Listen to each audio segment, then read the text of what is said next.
Cara, pô, meus amigos, até complicado, hein?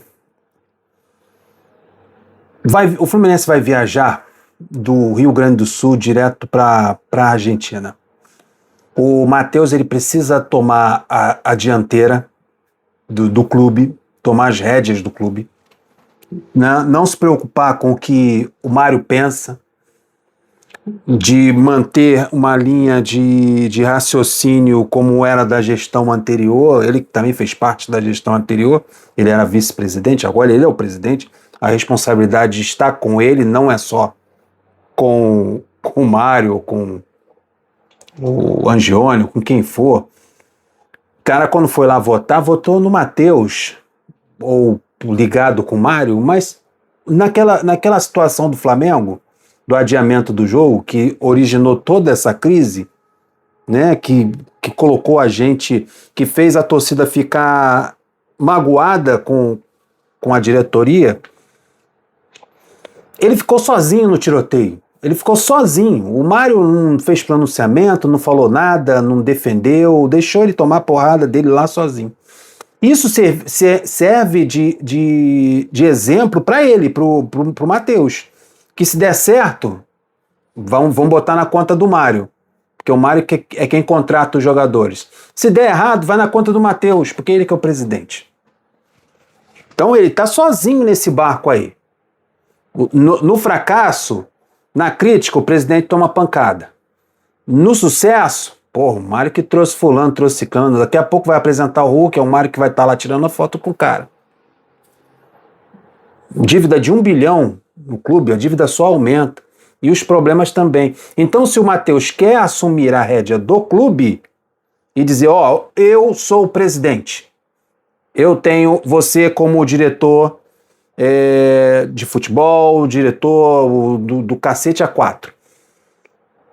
Eu demito agora o Zubeldia. O Zubeldia precisa, pro Matheus tentar recuperar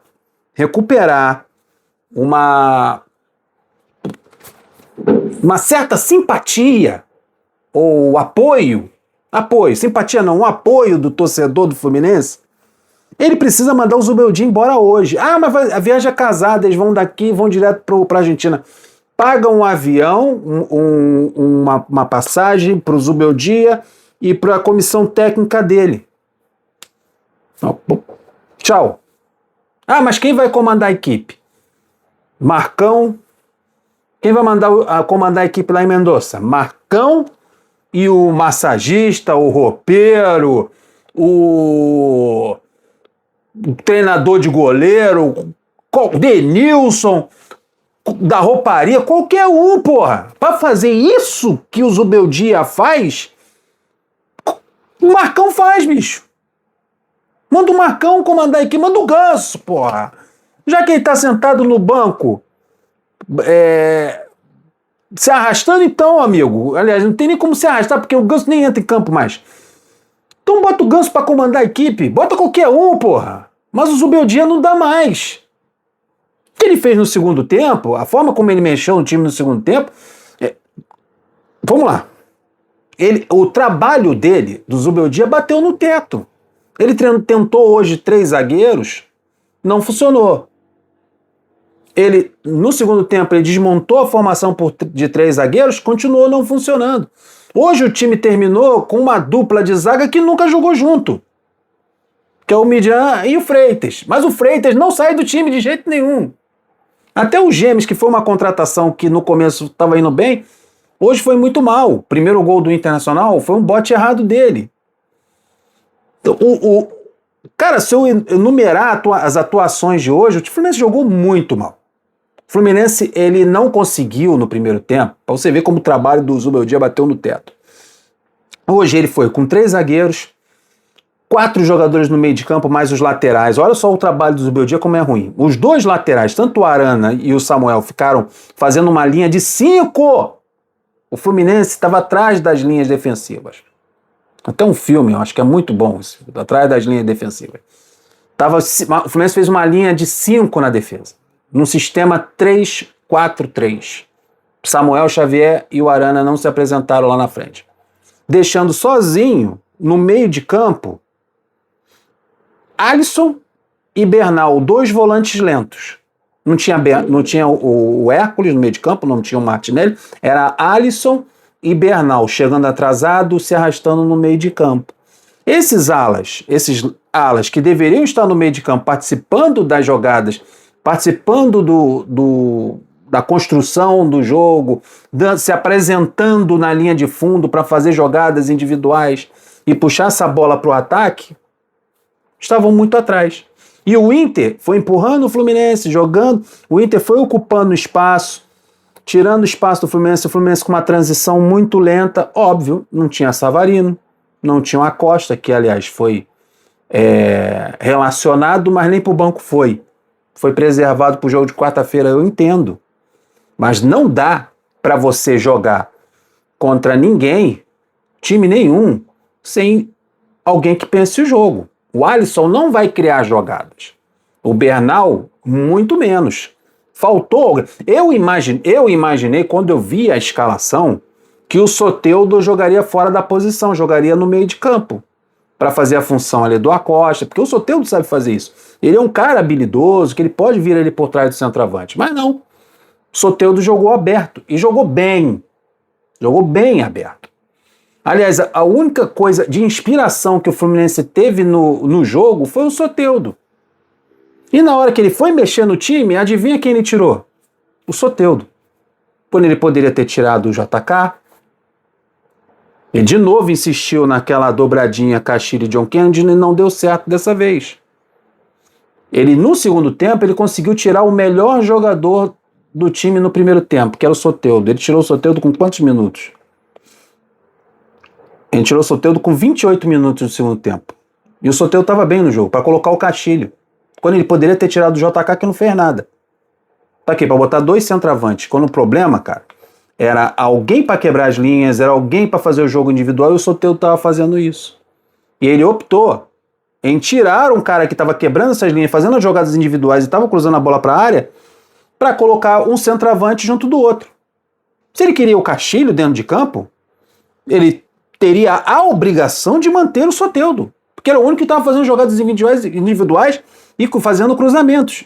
Não, ele faz o seguinte, ele bota dois centroavantes batendo a cabeça lá dentro. O Inter, bem postado, o jogo foi muito ruim tecnicamente, mas o Inter sabia o que tinha que fazer, linhas fechadas, todo mundo marcando, empurrando o Fluminense para dentro do campo de defesa, o Fluminense sem transição nenhuma, o Alisson não vai trazer isso, o Bernal não tem essa característica. O Fluminense é talhado para jogar com Martinelli e Hércules, que são dois volantes que constroem, sabem conduzir o time, empurrar o time para frente. E sem um meio armador, não vai funcionar. Um 3-4-3, em que os laterais não fizeram função de ala em momento algum, praticamente jogaram como os laterais lá atrás, e apenas dois meias de marcação. Que isso? O Alisson toca uma bola para cá, tem até um bom passe, mas não é um Hércules. O Alisson está muito longe de ser um Martinelli. O Bernal é só destruição. É um 5. É um camisa 5, é um 5. Aí o treinador leva um tempo para entender isso, que principalmente no primeiro tempo, o Fluminense não tinha o mínimo de construção. O Fluminense era muito lento e não tinha ninguém que pensasse o jogo. Daí no segundo tempo, quando ele tenta algo diferente e o jogo já estava 1-0 para o adversário, ele tira o Canóbio, coloca o Serna, preserva o Serna, bicho. Você levou o Riquelme pro jogo. Bota o Riquelme para jogar, pelo amor de Deus, cara. Para que você leva o garoto e não bota o cara em campo? Para fazer o que o Serna fez hoje, para fazer o que o Serna fez nos últimos jogos, o Riquelme serve. Qualquer um serve. Mas o Serna não, cara. O Serna é horroroso. É horroroso, cara. Porra, deixa qualquer um estressado, aquele cara. Ele teve uma bola do jogo, uma bola que poderia mudar o jogo, ele sozinho, ele e o goleiro, ele chutou em cima do goleiro, bicho. Não tem cabimento um atacante desse. Ele não está jogando bem há muito tempo. Ele estava no banco por causa de quê? Para ser poupado pro jogo de quarta-feira? Pô, estamos eliminados. Aí ele tirou o Canóbio, que também não fez um bom primeiro tempo, e não vem fazendo bons jogos há muito tempo. Colocou o Serna, tirou o Gemes, desmontou ali os 3 zagueiros e colocou o Savarino. O Savarino, primeira bola que o Savarino pegou, chutou, a bola bateu no travessão. Durante ali o segundo tempo, ele também fez uma finalização, o goleiro defendeu. O Savarino foi o melhor do segundo tempo. É outro jogador, é outro time quando o Savarino está em campo. Mas muitos erros individuais. Muitos erros individuais e muita fragilidade. Mesmo com 3 zagueiros, o Fluminense conseguiu se mostrar fragilizado defensivamente. Que leva a gente a ter quase a certeza de que a gente vai sofrer muito na quarta-feira. Principalmente se o Fluminense de hoje precisa de um choque. Precisa de uma outra realidade. Uma esperança para o torcedor e para esse time que está em campo. Porque parece que os jogadores já não acreditam mais no trabalho do técnico. É nítido isso. Você olha para os jogadores, você vê desânimo. Os caras, se arrastando em campo. Ele não consegue extrair. E todas as alterações que ele faz, quer ver? Ele tirou o Bernal, colocou o Nonato. Tirou um volante para colocar outro.